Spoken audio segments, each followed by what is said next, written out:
I opened our marriage, got pregnant, and now my relatives have disowned me while my spouse wants a divorce. I'm a 38-year-old woman, you can refer to me as Francine, and my spouse, let's call him Rai, is 44. We tied the knot when I was 19, just a month after welcoming our daughter, whom we'll name Libby. Libby is now 19 years old. Almost a year later, our son, whom we'll call Craig, was born. Both kids currently study at the same university, which is 5 hours away from our home. Despite marrying young and having limited financial means while raising a child, Rai and I managed quite well from the outset. We had a wonderful life.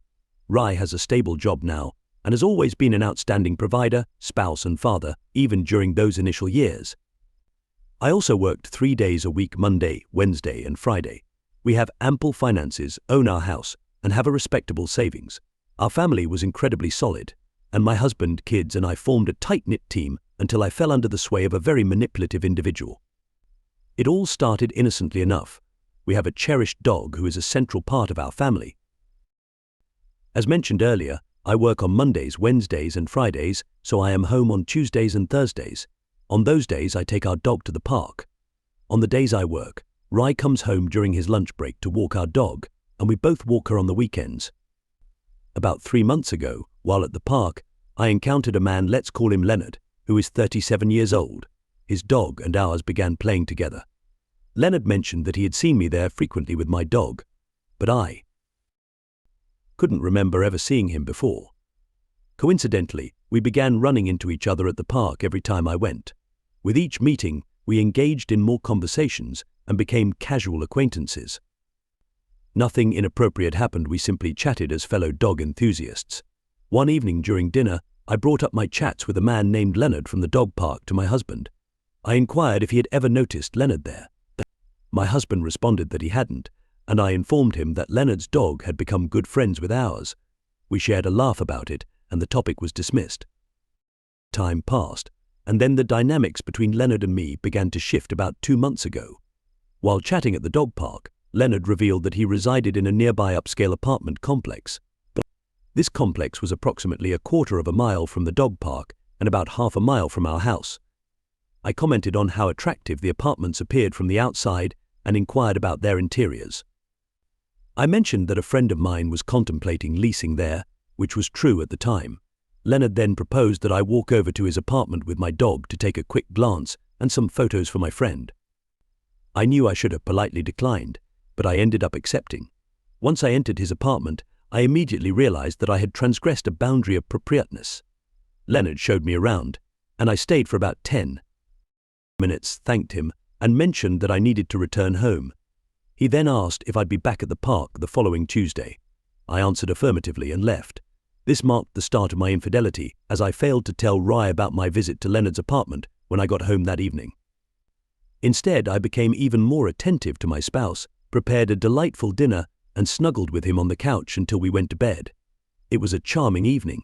The next Tuesday, I once again met Leonard at the park, and we talked for nearly 2 hours. Toward the end of our conversation, I informed him that we needed to distance ourselves from our acquaintance, as we had breached the limits of appropriateness. He acknowledged this, but expressed that it felt so right, and that we shared an incredible connection. At this point, I could have withdrawn and terminated the affair, but regrettably, I agreed with him. Things quickly escalated from there, and the following Tuesday, I spent the afternoon with Leonard at his apartment, becoming physically intimate with him. Surprisingly, that evening I felt minimal guilt or remorse for my actions. Instead, I felt an increased desire and passion for my husband, and we spent a wonderful night together. Reflecting on this now, I am utterly disgusted with myself, but I must be honest, Leonard, and I continued to meet at his place every Tuesday and Thursday until my discovery day this past Friday, which was almost 2 months after the day our physical relationship began. I should have realized something was amiss with my husband 2 weeks ago when I noticed a sudden change in his demeanor, but I was too entangled in the affair to notice or perhaps to care. That's when my husband's behavior shifted. He began responding with short answers and avoided engaging in conversation with me. He also declined my requests for intimacy on multiple occasions and no longer initiated it himself. During this period, he started working late, often not returning home until after 8 p.m. He claimed that he and his colleagues were absorbed in a major presentation and that they were having takeout meals at the office. While such significant projects did occur occasionally, it was unusual for them to continue for 2 consecutive weeks. When I questioned him about it, he simply stated that it was a highly classified project set to conclude on Friday. I accepted his explanation and felt relieved, anticipating the return of my affectionate husband. He assured me that he would make up for lost time and promised an emotionally charged weekend ahead. However, the emotions I encountered on Friday were not what I had expected. Upon arriving home, I discovered a large manila envelope taped to the door bearing my name. Opening it, I was utterly shocked. The envelope contained numerous pages of messages exchanged between Leonard and me on the fake Facebook accounts we had created to communicate during our affair. As I read through these messages, I burst into tears and struggled to catch my breath. It was so overwhelming that I even contemplated calling someone. I tossed the envelope to the floor and began pacing around the house, uncertain about who had left it at my door. Was it Leonard, or perhaps my husband, or could it have been someone else? My questions were answered when I entered the bedroom. There, right in the middle of the bed, sat a white gift box adorned with a large red bow and a card tag bearing my name in the to line and my husband's name in the from line. Anxious and trembling, I carefully removed the bow and opened the box, only to discover divorce papers inside. At that moment I realized my world had collapsed, and I simply lay on the bed, sobbing uncontrollably into a pillow. After about an hour of pondering my next steps and rehearsing what I would say to my husband, I called him, but he didn't answer. I persisted with my calls, but he remained unresponsive. Resorting to texting, I messaged him but received no reply. Anxiously, I paced around the house, wondering how to handle the situation. I then attempted to contact my daughter and son through both calls and texts, but they too were not answering, which struck me as unusual. But shortly thereafter, I received a text from my husband informing me that he was aware of everything, as were our children, his extended family, and, as of 15 minutes ago, my own parents. He explained that he had moved out and signed a lease for an apartment, adding that I would soon be hearing from his attorney. He concluded the message by saying, "Enjoy your new life." With Leonard. Upon reading his message, I wept for hours, pausing only to answer a call from my mother. However, instead of providing comfort, she launched into a tirade without allowing me to utter a word, ultimately hanging up on me. I repeatedly tried calling her back, but she refused to pick up. I reached out to my dad, and he answered. When I asked to speak with my mum, he informed me that she had nothing more to say to me at that moment. My father proceeded to express his deep disappointment and shame in me, admitting that he never imagined his own daughter could commit such an act. His words shattered me, and I couldn't hold back my tears as I repeatedly apologized. He remained silent as I continued to speak. Once I had finished pouring out my emotions, he advised me to compose myself and strive for better. I responded with a simple, "Okay, Daddy, I will," and we concluded our conversation. At this juncture, I felt too humiliated to confide in my friends or another family member, so I retreated to my bedroom and cried alone. I decided it was necessary to call Leonard, both to inform him that our relationship had come to an end and to seek a comforting presence during this difficult time. When I dialed his number, he immediately questioned why I was using my phone instead of our fake Facebook accounts. I didn't mince words and told him that my husband had discovered our affair and was pursuing a divorce. Leonard's response was as simple, "Oh no," he knows my answer was that I didn't know how he found out. Leonard inquired further, asking if my husband had stumbled upon my Facebook account. I speculated that he must have. Leonard pressed on, asking whether my husband knew who he was. I confirmed that he did, as my husband had mentioned Leonard by name in the text message I received. Leonard's reaction was a string of expletives, and he began shouting loudly, causing his dog to start barking. After his outburst, he composed himself and stated, "Okay, I'm sorry this happened, but you were careless. Let's sever all ties, delete our accounts and phone numbers, and hopefully you can salvage your marriage. Please don't contact me again." I found myself both surprised and disgusted by his lack of courage, and I simply responded with an okay. But that was it. There were no apologies for wrecking my marriage, no inquiries about how he could make amends, no expressions of gratitude, just self-preservation, a talk from a shallow individual. How could I have been so foolish as to cheat on Rye with anyone, let alone someone as repulsive as Leonard? I'm writing this at 3 a.m. on a Tuesday morning, which should give you an idea of my state of mind. I've taken the entire week off to focus on trying to get my husband and kids to talk to me so I can offer my apologies and work on healing and moving forward. Does anyone have any suggestions on what to do next? My spirit is crushed, and I feel utterly alone. I've lost everything except my dignity as a consequence of my actions. Have any of you who have strayed experienced being cut off so swiftly by your spouses? I mean, Rai is gone and wants nothing to do with me. I understand how hurt he is, but to completely remove me from his life and initiate divorce proceedings over this single foolish mistake seems incredibly harsh. Please help. Update: I'm returning here because I need an outlet to cope with the intense pain I'm currently experiencing. I just had a conversation with my kids while they were on their way back to town after 3 days of ignoring my calls and texts.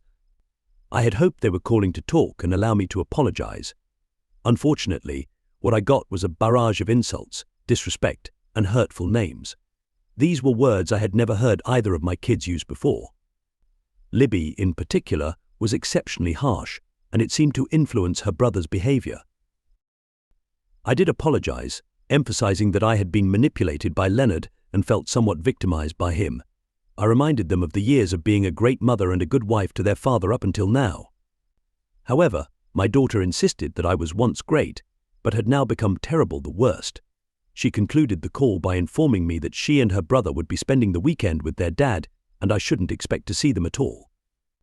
This deeply saddened me, especially because Sunday is Mother's Day, and my kids and husband used to make that day special for me. This year I'll be alone with my dog, who at least still loves me unconditionally. I understand that much of what Libby and Craig are feeling is the initial anger one experiences after being betrayed. Still, I can't help but feel awful about their reaction. I'm not seeking pity here, just some words of encouragement. I'm grateful to those who have sent messages of support. It has genuinely helped me so far. I'll provide updates when I can. Update 2: I wanted to provide an update, as I've received many requests to do so. I've been attending individual counseling for 2 weeks now, and it's been quite helpful. My counselor is a wonderful woman who has given me the courage to keep moving forward. She explained that at this point, I've done everything I can to mend the relationships with my family. The best course of action now is to step back and wait. If they come back, it means we always had and will have love. If they don't, it suggests they never really loved me. Additionally, she recommended transcendental meditation, which I started last week. It has brought me a greater sense of peace and inner calm. I feel more in control of my mind than ever before. So that's where things stand in my world right now. I'll provide further updates if needed. In my next update, I hope to report that my husband and kids have welcomed me back and we once again are a happy family. Update 3: It's been a while, but I'm here with an update. Get ready, as I have a lot to share, including some good and bad news. A couple of weeks after my last update, I discovered I was pregnant, yes, at the age of 38. I became pregnant after trying for more than 15 years to have a third child. This news was both shocking and overwhelming. I was filled with joy at the prospect of the baby being Rai's, but I also felt terrified at the thought that it might be Leonard's child. I went into complete panic mode. My first instinct was to tell Rai, but I realized that if I did and the baby wasn't his, I would lose him forever. Moreover, if the baby turned out to be Leonard's, I didn't want to keep it. If I ended the pregnancy and Rai ever found out, he would never forgive me, because he's against such procedures. So here's what I did: I contacted a DNA clinic and inquired if they could perform a prenatal DNA test without needing the father's saliva. The lab said it was possible, but only with specific other body samples which I didn't have. The only potential sample was hair follicles. I found a few on my husband's brush, but there weren't nearly enough for a complete sample, so I hit a dead end there. My contingency plan was to reach out to Leonard and ask him to participate in and cover the cost of a prenatal DNA test. However, he had blocked me and deleted his Facebook account, so I decided to visit his workplace and catch him when he arrived. When he saw me, he initially tried to ignore me, and then, with a disgusted tone, asked what I was doing there. I insisted that I had something important to discuss, and we needed to have a conversation. He expressed his disinterest in talking to me any further and apologized for being a factor in my marriage falling apart. Internally, I thought, yeah, right, why didn't you consider that before relentlessly pursuing me? Without hesitation, I blurted out that I was pregnant and he was the father. He responded by saying, "Oh no, you're not going to trap me with a baby." I'm familiar with this tactic. I told him to pay close attention.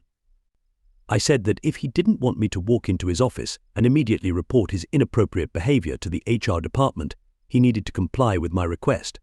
I then instructed him to schedule and cover the cost of a paternity test, providing him with the clinic's contact information. I made it clear that if he didn't take these steps within 48 hours, I would proceed with reporting the situation to his HR department.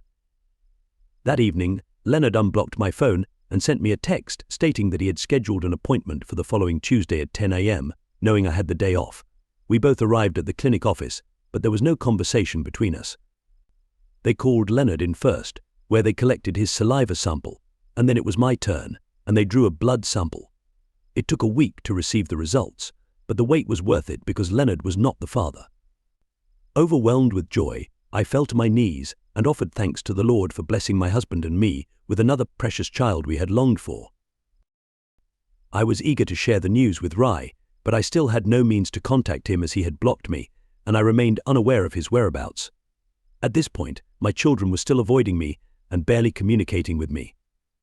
I texted my daughter and son, explaining that I had something very important to discuss and asked if they could arrange a three-way call. My daughter repeatedly inquired about the nature of the call, to which I simply replied that I would share the information during the call. We set up the call, and I delivered the good news. However, instead of sharing in the joy of welcoming a new sibling, both of them responded with bitterness and unkindness towards me. They immediately jumped to the conclusion that the baby belonged to Leonard. I reassured them, saying that I was certain it was their father's child. My son then inquired how I could be so sure, and I explained that I had calculated it based on the estimated conception date. At that time, I didn't have the actual conception date and didn't want to mention the DNA test with Leonard, so I opted to clarify it in this manner. My daughter then accused me of intentionally trapping her father by getting pregnant. I asked her how that could be possible, as all of this occurred before your father even knew about my involvement with Leonard. She responded, reiterating her point, accusing me of deliberately getting pregnant by her dad in case he discovered my affair. She believed the baby was my way of ensnaring him. I refuted her claim, emphasizing that it was absurd, and reminded her that her father and I had been trying for years to conceive. After lengthy discussions, they eventually agreed to talk to their father and ask him to call me. I anxiously awaited Rai's call that night, but it never came. The following morning passed without any communication as well. Then, a little after 1 p.m., the subsequent day I received a call from Rai's attorney. She left me a voicemail, and I promptly returned her call. She explained that she was representing her client and had been informed about my pregnancy, along with my claim that the baby belonged to her client. Upon hearing this, I couldn't hold back my emotions and started crying uncontrollably. I begged her to allow me to speak directly with my husband. The attorney was empathetic and understanding but remained firm. Once I had composed myself, she informed me that Rai was requesting a paternity test for confirmation. I readily agreed and offered to arrange it as soon as possible, even volunteering to cover the cost from my savings. The attorney requested that I set up the appointment and specified that her client would provide his saliva sample at a time when I wouldn't be present. I consented, but I spent the entire night in tears, grappling with the fact that Rai believed I might deceive him about something as significant as this. I couldn't fathom why he wouldn't accompany me to the appointment. The paternity test was conducted, and earlier this morning, the results came in conclusively confirming that Rai is the father. Although I had already known this, receiving the official results brought immense relief to my mind. I'm currently working on leaving the terrible nightmare that Leonard pulled me into behind, and I'm eager to rebuild my relationship and trust with my family. I'm very grateful for all the support and encouragement you've given me to help me through this challenging time. Final update: I received numerous requests for an update, so I'm here to share how things have been progressing for my family and me. While we're still a work in progress, each day gets us closer to rebuilding the family we used to be before Leonard selfishly caused harm and my errors contributed to it. Firstly, Rai and I went through with the divorce, despite my pleading and begging, and even with the confirmation that I was carrying his child, he proceeded with the divorce. I had high hopes after the DNA test confirmed he was the father, eagerly anticipating speaking with him and being held in his arms while he assured me everything would be all right. However, that moment never came. Instead, we had a meeting at his attorney's office, which was recorded. During this meeting, he informed me of his decision to proceed with the divorce and expressed his desire for us to transition into a good co-parenting relationship. I couldn't hold back my tears and asked for a moment to compose myself. When I returned, we discussed custody arrangements, with him wanting to split custody time with me. I told him that I preferred him to have full custody, which once again brought me to tears. Ultimately, our divorce was finalized, and we divided assets and custody of our young child evenly. I received 1 year of alimony and ongoing child support. Rai also agreed to cover 50% of the taxes, insurance, and utilities for our family home for 2 years to ensure a safe and secure environment for the baby. In late January, our precious little one was born, and he's indeed a miraculous child. Not only did he grace our lives after 15 years of trying, but he's also been instrumental in reuniting our family. My relationship with my daughter Libby and my son Craig has returned to normal, and they adore their little brother. Libby even joined me in the delivery room during the birth. Since his birth, both my kids have been coming home from college every weekend, taking turns holding the baby. Rai, my husband, has also been a constant presence in my house since the birth. He comes straight from work and stays with me until I put the baby down for the night. Just yesterday, he brought takeout dinner for the 2 of us, and while we didn't eat together, I see this as a positive development. He and I are on very friendly terms, and we haven't brought up the affair or the divorce. I haven't pressured him or discussed the possibility of us reconciling. I'm still attending individual counseling, and my therapist advised me to give him space and avoid discussing our relationship, which I've been doing, and it seems to be working. Each passing day, I feel like I'm gradually regaining the love and connection with my husband. I've applied a similar approach with Libby and Craig. If I do manage to win Rai back as a husband, or even as a life partner, I'm committed to never jeopardizing our relationship again. He, along with my kids, means the world to me, and I'll do everything in my power to show them how much I value and cherish them. I don't have any more updates at the moment. While I wish things could return to the way they used to be, I understand it's not possible, so I'm focusing on appreciating what I currently have, which, in my opinion, is quite wonderful. This might be my final post, unless Rai and I decide to officially reconcile. If that happens, I'll return to share the good news with everyone. Once again, a big thank you to all who supported me throughout this journey. Alright, that was a fun story. Now let's move on to another exciting one. Stay tuned, and let's dive in. Hello, I just need to share what's been bothering me lately and could use an outside perspective. I'll try to sum it up for you in the end.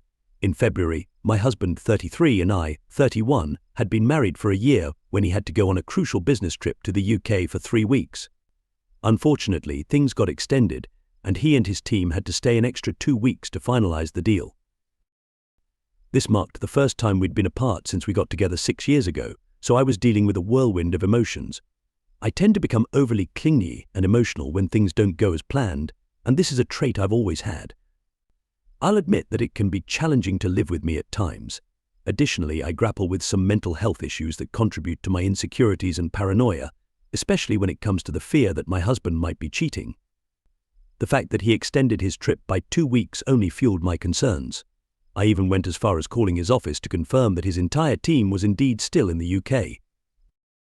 During this period of separation, I struck up a friendship with our neighbor, and one night after watching a movie together, things took a turn. I recognized that I allowed things to get out of control, but I was overwhelmed with worry about my husband's situation.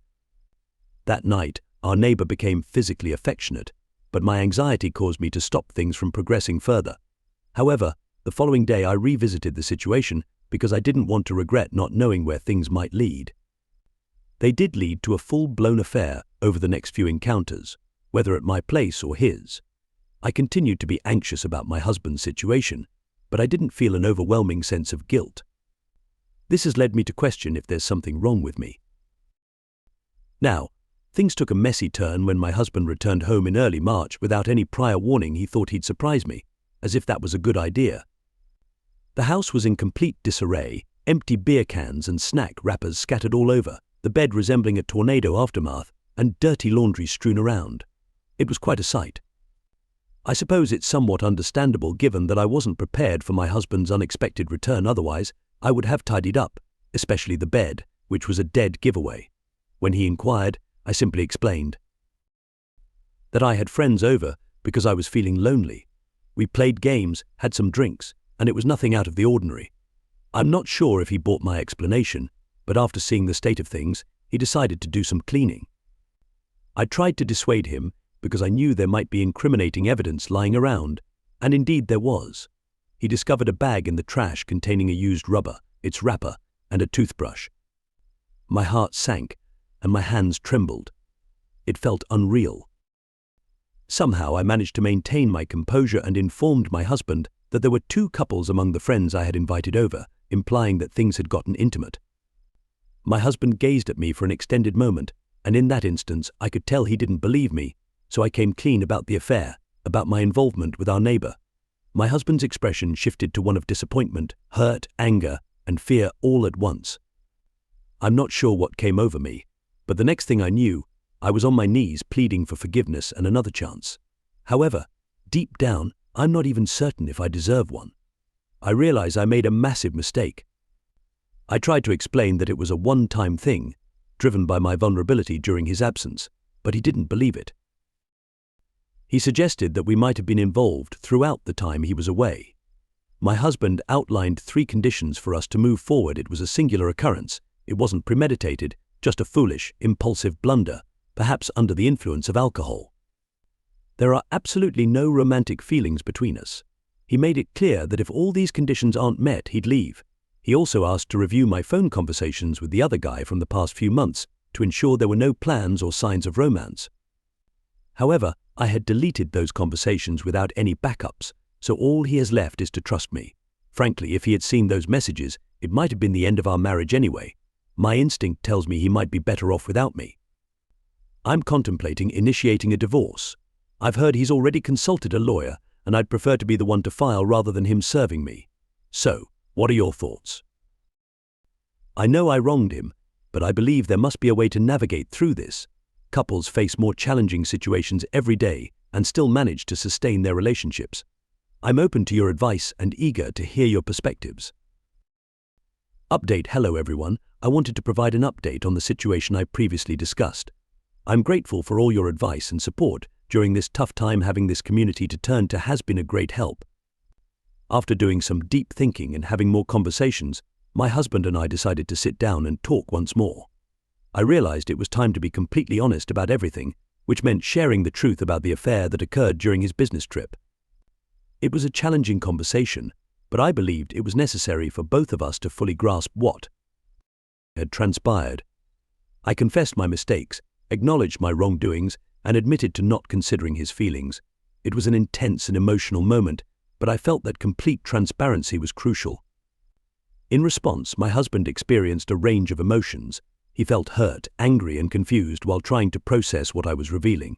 He requested some time to contemplate, and I agreed, giving him the space to process it all. During this period, he reached a decision and shared his thoughts with me. He expressed that he felt hurt, not only by the affair itself, but also by the subsequent lies and deception. Trust had been shattered, and he recognized that rebuilding it would be a lengthy and challenging process. He asked me to leave the house, explaining that he needed time to figure out our future. However, I declined because, despite my actions, I'm still his wife and have legal rights to the house. I couldn't simply leave without a plan in place. Currently, tensions are high, and emotions remain raw in our situation. He has attempted various methods to persuade me to leave, including becoming very angry, having violent outbursts, resorting to guilt trips, and generally being manipulative. However, I've reached a point where I have nothing to lose, so I've straightforwardly informed him that I won't be moving out. I acknowledge that he needs time to process everything and make a decision about our future, but he'll have to do it with me in the house. Don't misunderstand me. I deeply regret the pain I've caused, and I'm fully committed to taking responsibility for my mistakes. I don't believe that this should be the end of our story. I have much more to offer, definitely not to the neighbor. Just to clarify, I understand that there's a long road ahead, but I'm willing to put in the effort required to rebuild trust if that's what's necessary to salvage our marriage. I genuinely believe that every couple faces their own unique challenges, and it's possible to overcome difficult situations if both parties are willing to make the effort. I'm still hopeful for an opportunity to mend our relationship, but I'm also preparing for the possibility that my husband might decide that parting ways is the best option for us. Once again, I want to express my gratitude for your support, advice, and understanding. Having a space to share and receive guidance during such a challenging period means a lot. I'll continue to provide updates as things develop. Please keep us in your thoughts and send positive vibes our way. Update. Hello, I'm back with another update. Recently, my husband served me with divorce papers, and it was a devastating blow.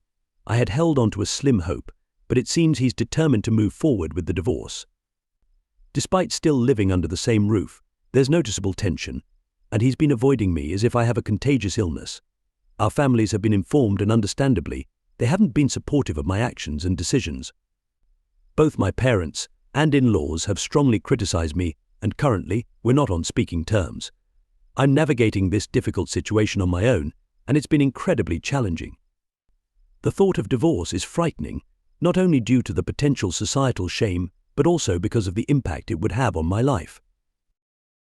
I acknowledge my mistakes, but I'm also afraid of being alone and having to support myself again. This fear may have contributed to my strong reaction when my husband confronted me about leaving the house.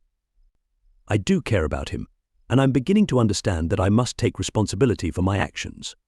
The idea of us not being together anymore is painful, but it might be a consequence I have to face. I've had the desire to start a family, and in the past few days I've been feeling unwell, so there's a glimmer of hope on that front. I realize that given the circumstances, it may not be a possibility now, but I also believe my husband would not abandon his child, so perhaps having a baby could be a solution. I'm aware that eventually, people in our small town may find out about our situation, and that's something I'll have to confront. I'm heading out shortly to have a pregnancy test done at the lab. I've tried home kits, but they've all come back negative. I'm anxious and feeling ill just thinking about what might happen if I'm not actually pregnant. Is this truly the end for us? Edit. I'm not pregnant,